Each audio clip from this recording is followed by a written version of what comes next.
રાજુભાઈ, વલસાડ નગરપાલિકાની આપણે વાત કરી, લોકસભા ઇલેક્શનની પણ વાત કરી, ત્યારે વલસાડ નગરપાલિકાના સળગતા પ્રશ્નો, આપણે મહાનગરપાલિકાની વાત કરી.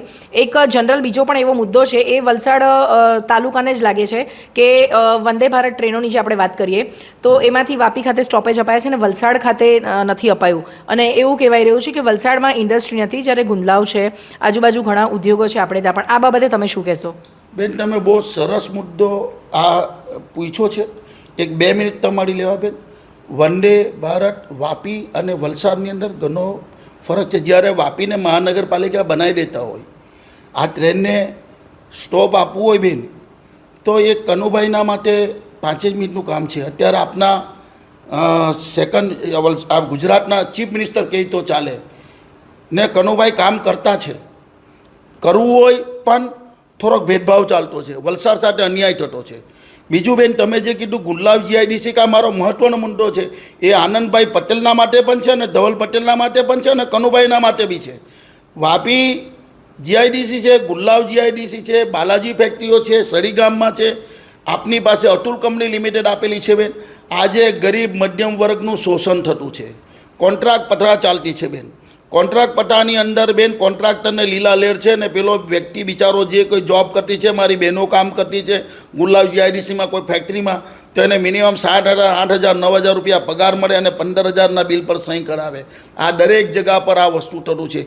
એટલે મેં તો આનંદભાઈ પટેલને એમ કેમ કે જો આ મોંઘવારી જો અટકવે, જ્યાં સુધી નાના માણસો પાસે પૈસા નહીં આવશે ત્યાં સુધી કોઈ પણ બજાર ધમધમતું નહીં થશે. આજે વલસાડની અંદર કે વાપીની અંદર કે દરેક જગ્યા પર વેપારી લોકોનો ધંધો મંદી છે. એનું કારણ છે કે લોકોની પાસે મોંઘવારી અને પગાર 7-8 હજાર, એમાં લાઇટનું બિલ ભરે, ગેસનું બિલ ભરે, છોકરાની ફી ભરે, દવા ભરે, એ કરે કે ઘરવાળીને પૈસા આપે.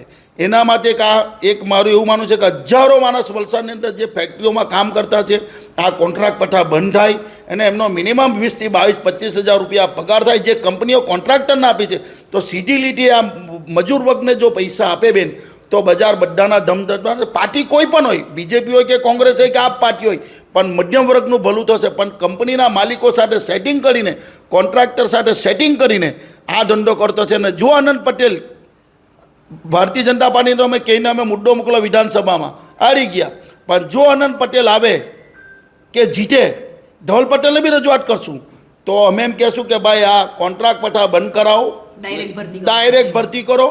નગરપાલિકા કે જે બી હોય એમનો પગાર ભથ્થું વધારો, તો જ બેન આ વલસાડની આમ નાગરિકને ફાયદો થશે. વંદે ભારતમાં કોઈ બધા મજૂર વર્ગ બેસીને જતા નથી.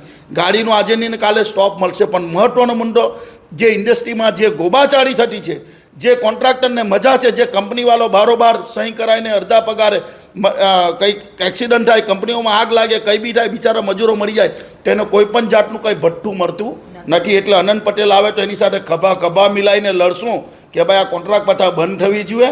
ના મધ્યમ વર્ગને જે બી કોઈ હોય છે, વાપી જોબ પર જતા છે, ઇન્ડસ્ટ્રીમાં જતા, ફેક્ટરીમાં, એને પૂરું વેતન મળે.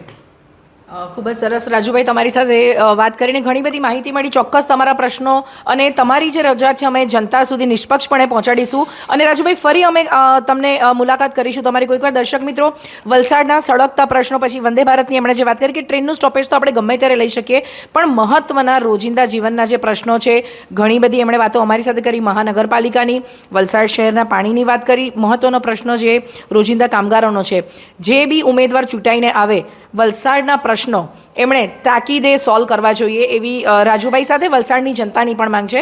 વધુ સમાચારો સાથે ફરી મળીશું. જોતા રહો સત્યદે ન્યૂઝ. જો તમે આ વિડીયો ફેસબુક પર જોઈ રહ્યા છો તો લાઈક અને ફોલો કરો, અને યુટ્યુબ પર જોઈ રહ્યા છો તો અમારી ચેનલને સબસ્ક્રાઇબ કરો.